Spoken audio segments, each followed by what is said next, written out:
Good morning. My name is Savannah Lee, and I am joined by my colleagues, James Lavenue, Jacob Stortz, and Mohammed Zakaria. We are Channel 8 of OSU, and we are delighted to present to you our strategy for Roku. The agenda today include highlights and milestones of the Roku company, then a brief market analysis in which we will discuss opportunities and issues, and we will take you through a recommendation and implementation plan of strategies which we believe will position Roku on a path for continued growth in the coming years.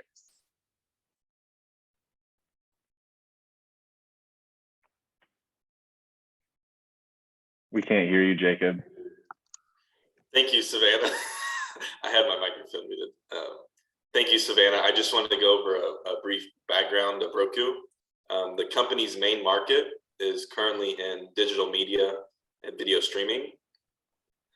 They've developed a device that connects the TV to the internet and allows the device to stream online content such as Netflix, YouTube, and many others similar to that.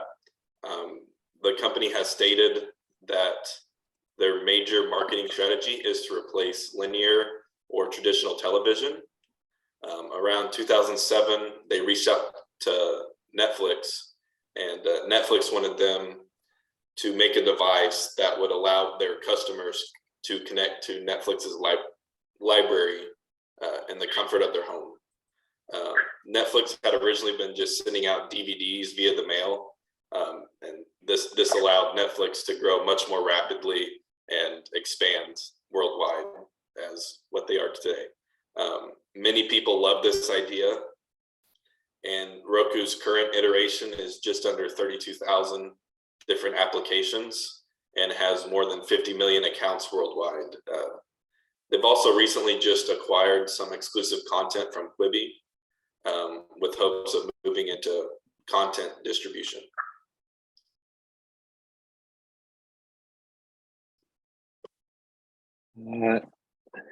Thank you, Jacob. This is Mohammed Zakaria. I'm going to discuss about the problems that Roku is facing right now, and then the opportunities that digital content providers and Roku have. First, about the problems. Consumers are spending more and more time on mobile devices rather than watching TV, and this trend is being continued since 2018. So being too much reliant on TV for Roku service wouldn't attract new customers or even retain the existing ones. Roku can consider positioning itself as a mobile media market via mobile app. Another problem could be too much advertisements. Advertisements usually annoy users when they are too long or if the viewers are not allowed to skip the advertisements. Study shows that almost 75% of Americans considers TV advertisements annoying, and 25% of them think that advertisement is very annoying. Next problem is that people seem to like free contents, and they prefer ad-supported free digital contents rather than contents via subscription fees. The January 2021 study shows that 80% of US adults prefer ad-supported contents rather than paid contents. Now I'm going to talk about the opportunities that the digital content providers have right now, and Roku may consider them for its future business growth. After COVID, people in general are doing less outdoor activities and spending more time in indoor activities. So digital content services have more opportunity to expand their services to larger potential customer base who like to stay indoor. Another opportunity is the international expansion. The majority of Roku's revenue comes from US market, that is almost 90%. It can expand the services to European markets to earn more revenue that can be spent on its R&D for further expansion. Finally, it is about the exclusive contents.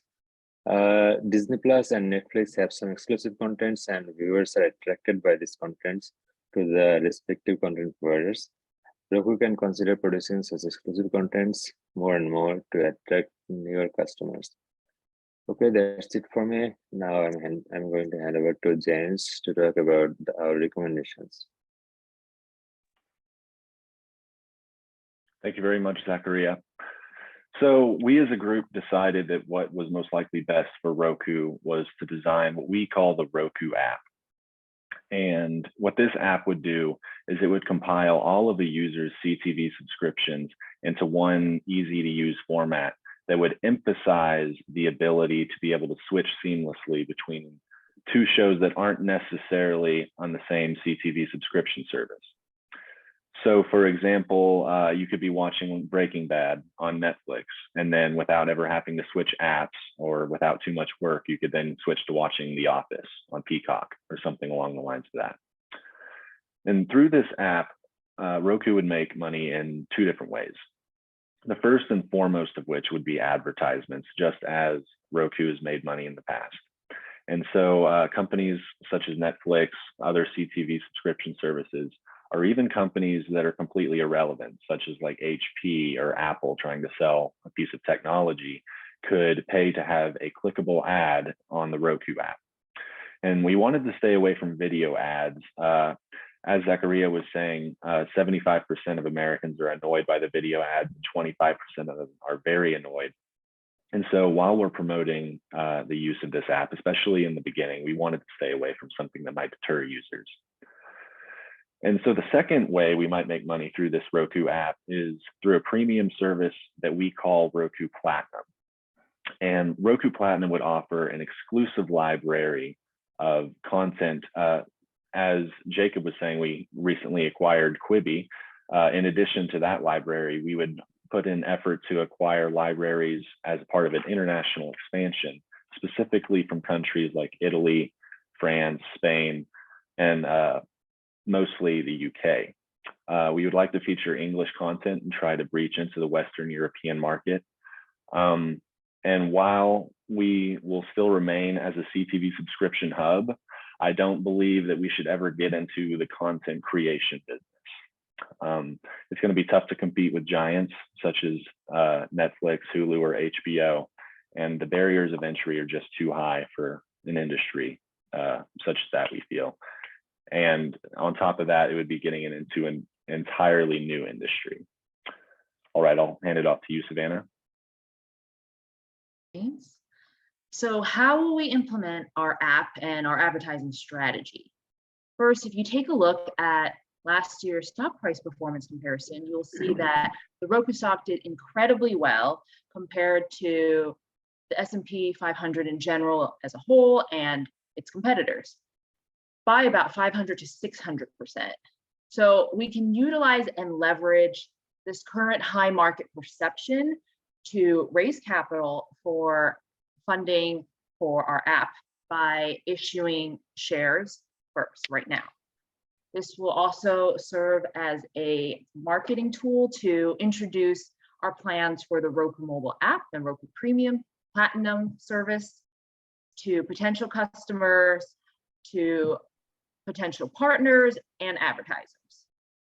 So the next milestone would be in the next month, in which we would need to reorganize our current in-house design and development team to devise a more accurate schedule and act on any foreseeable outsourcing needs in the area of app development.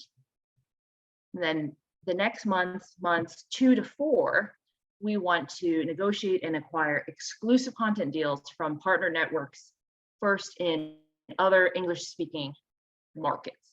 The first of which we suggest to be the UK with both Channel 4 and BBC networks. With these deals, we're looking for revenue share agreements for exclusive distribution of content not available anywhere else in North America. And these offerings will primarily be delivered through our premium subscription, Roku Platinum, with weekly allocation to our non-paying end user as a way to incentivize use and pique interest in the paying service. And then securing these content deals will inevitably lead to more advertising interest. So we hope to secure commitments for ads in months 3 to 6. And as mentioned before, these won't be disruptive to your content, but rather they're clickable search suggestions like those found in a Google search, and unobtrusive periodic pop-ups, and perhaps 5-second snippets before free content, free exclusive content.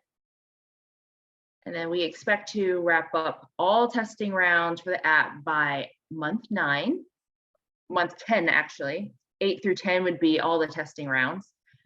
And then complete debugging and be ready for app launch with the Roku Platinum subscription service by year's end. Thank you, Savannah. So just to summarize everything and hit the high notes, we found that one of the main root problems in our analysis was the movement from TV to mobile. We also found that some of the biggest opportunities Roku has to grow is in mobile media and exclusive content.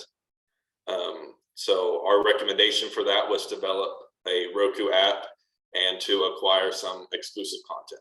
To be specific, we don't want to go into developing our own, but rather acquiring it from other companies or services. To implement this, we need to first raise the funds for the project. This is easily done with our working capital currently. And then we need to secure an app development team. Ideally, this will be done in-house. And then following that, we want to acquire the exclusive content and advertising commitments. And then the app will go through rigorous testing and then will be released. Thank you guys very much for listening to our presentation. What questions or discussions do you guys have that we can answer? Thank you very much.